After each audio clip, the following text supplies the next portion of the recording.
Assalamualaikum warahmatullahi wabarakatuh. Perkenalkan, nama saya Septina Duyanti dengan NIM 235030039. Di sini saya akan memaparkan materi mengenai puisi. Adapun pembahasan materi yang akan kita bahas yaitu yang pertama, pengertian puisi, kedua, ciri-ciri puisi, tiga, tujuan puisi, empat, jenis-jenis puisi, 5. Unsur pembentuk puisi, 6. Struktur puisi, 7. Bentuk penyampaian puisi, dan yang terakhir yaitu contoh analisis sebuah puisi. Langsung saja kepada materi yang pertama, yaitu pengertian puisi. Apa sih puisi itu? Puisi adalah karangan sastra yang mengungkapkan pikiran dan perasaan penyairnya dengan mengutamakan keindahan kata-kata. Adapun istilah yang digunakan di dalam sebuah puisi yaitu Yang pertama yaitu penyair. Penyair merupakan orang yang menulis sebuah puisi. Yang kedua, larik. Larik disebut juga baris di dalam sebuah puisi. Yang ketiga, bait. Bait merupakan kumpulan dari beberapa larik atau baris di dalam sebuah puisi. Dan yang keempat, licentia poetica, yaitu kebahasaan yang digunakan sastrawan untuk memanipulasi bahasanya, yang digunakan untuk memberikan efek tertentu terhadap karya puisinya. Lanjut kepada pembahasan yang kedua, yaitu ciri-ciri puisi. Pertama, puisi terdiri dari beberapa bait. Setiap bait biasanya terdiri dari 4 larik ataupun baris.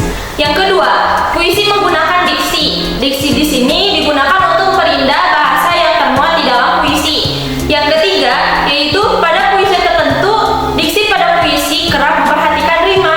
Rima sendiri merupakan pengulangan bunyi di dalam sebuah puisi. Rima bisa berbentuk AAAA atau ABAB. Bahasan selanjutnya yaitu mengenai tujuan puisi. Tujuan puisi yang pertama yaitu ekspresi emosi dan pengalaman pribadi. Yang kedua, pemikiran filosofis dan refleksi. Yang ketiga, pemberian makna simbolik. Dan yang terakhir, yang keempat, yaitu estetika dan keindahan. Pembahasan selanjutnya yaitu mengenai jenis puisi. Puisi terbagi menjadi 3. Yang pertama yaitu puisi naratif. Puisi naratif yaitu puisi yang mengungkapkan cerita atau penjelasan penyair. Puisi ini terbagi lagi menjadi 2. Yang pertama yaitu balada. Balada merupakan puisi yang bercerita tentang orang perkasa ataupun tokoh pujaan. Yang kedua, romansa. Romansa yaitu puisi yang menggunakan bahasa romantik yang biasanya berisi tentang kisah percintaan. Jenis puisi yang kedua yaitu puisi lirik. Puisi lirik yaitu puisi yang mengungkapkan perasaan penyair. Puisi ini terbagi menjadi 3. Yang pertama yaitu elegi. Elegi yaitu puisi yang mengungkapkan perasaan duka. Yang kedua, serenada. Serenada merupakan sajak percintaan yang biasanya dapat dinyanyikan. Dan yang terakhir yaitu ode. Ode yaitu puisi yang berisi pujian terhadap seseorang ataupun suatu keadaan. Jenis puisi yang ketiga yaitu puisi deskriptif. Puisi deskriptif yaitu puisi yang memberikan kesan terhadap suatu keadaan atau peristiwa, atau bisa juga suasana yang dimana hal tersebut dapat menarik perhatian penyair. Puisi ini terbagi menjadi 2. Yang pertama yaitu satire. Satire yaitu puisi yang mengungkapkan perasaan tidak puas penyair terhadap suatu keadaan atau peristiwa, tetapi dilakukan dengan cara menyindir.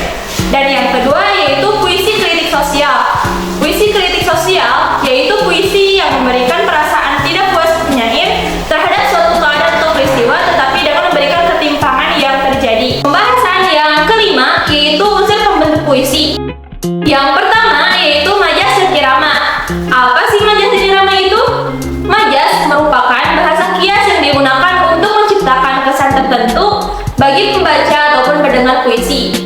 Majas yang biasa digunakan di dalam sebuah puisi yaitu majas metafora, majas personifikasi, majas paralelisme, majas hiperbola ataupun majas yang lainnya. Adapun irama merupakan alunan bunyi yang berulang-ulang yang berfungsi untuk memanggilkan emosi. Unsur pembentuk puisi yang kedua yaitu penggunaan kata-kata konotasi. Kata konotasi merupakan kata yang bermakna tidak sebenarnya. Hal ini merupakan suatu ketiga yaitu penggunaan kata-kata berlambang. Lambang disebut juga simbol ataupun tanda yang digunakan untuk menyatakan maksud tertentu di dalam sebuah puisi. Contohnya, kata putih melambangkan kesucian, kata api melambangkan kemarahan ataupun yang lainnya. Dan yang terakhir yaitu pengimajinasian di dalam sebuah puisi. Pengimajinasian merupakan suatu kata atau susunan kata yang dapat menimbulkan khayalan bagi pembaca puisi. Dengan adanya pengimajinasian ini, pembaca seolah-olah dapat mendengarkan ataupun melihat apa yang termuat di dalam puisi. Pembahasan selanjutnya yaitu mengenai struktur puisi. Struktur puisi terbagi menjadi 4. Yang pertama yaitu tema. Tema merupakan gagasan pokok yang termuat di dalam sebuah puisi. Yang kedua yaitu nada dan suasana. Nada merupakan sikap penyair terhadap pembaca. Adapun suasana yaitu keadaan jiwa setelah membaca puisi, khususnya untuk membaca puisi itu sendiri. Yang ketiga yaitu perasaan. Perasaan merupakan sikap penyair terhadap objek-objek yang dibicarakan di dalam sebuah puisi. Dan yang terakhir yaitu amanat. Amanat merupakan pesan yang ingin disampaikan penulis kepada pembaca di dalam sebuah puisi. Pembahasan selanjutnya mengenai bentuk penyampaian puisi. Bentuk penyampaian puisi terbagi menjadi 3. Yang pertama yaitu membacakan puisi. Membacakan puisi ini dapat dilakukan dengan bahasa lisan ataupun ucapan. Yang kedua, deklamasi puisi. Deklamasi puisi yaitu membacakan puisi tetapi dilakukan dengan penuh penghayatan. Dan yang ketiga yaitu pertunjukan puisi. Pertunjukan puisi ini terbagi lagi menjadi 2, yaitu musikalisasi puisi dan dramatisasi puisi. Musikalisasi puisi yaitu mengubah puisi menjadi sebuah lagu. Adapun dramatisasi puisi yaitu memerankan tokoh sesuai dengan peristiwa yang terjadi di dalam sebuah puisi. Oke teman-teman, di sini saya akan membawakan sebuah musikalisasi puisi yang berjudul Hujan Bulan Juni karya Sapardi Djoko Damono.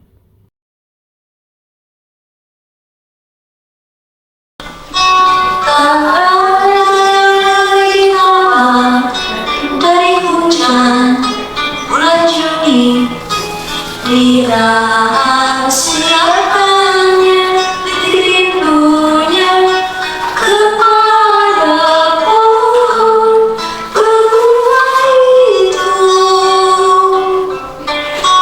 Tak ada dilihat dari hujan bulan Juni dihapusnya jejak-jejak kakinya yang ragu-ragu di jalan itu. Tak ada yang lebih baik dari hujan bulan Juni dibiarkannya yang tak terucapkan di surat akan pohon bunga itu. Baik teman-teman, selanjutnya kita akan menganalisis struktur puisi yang terdapat di dalam puisi tersebut. Yang pertama yaitu tema. Tema yang termuat di dalam puisi tersebut yaitu cinta yang disimpan dan tidak terungkapkan kepada seseorang, lebih memilih untuk mencintai dalam diam. Kedua, perasaan. Perasaan yang terkandung di dalam puisi tersebut mengandung perasaan sedih dan ketulusan cinta, kesabaran, dan kesederhanaan yang mendalam. 3. Nada dan suasana. Nada yang terdapat di dalam puisi tersebut mengandung nada yang cenderung lirih dengan emosi tenang. Adapun suasana yang terdapat di dalam puisi tersebut yaitu haru dan romantis. Dan yang terakhir yaitu amanat.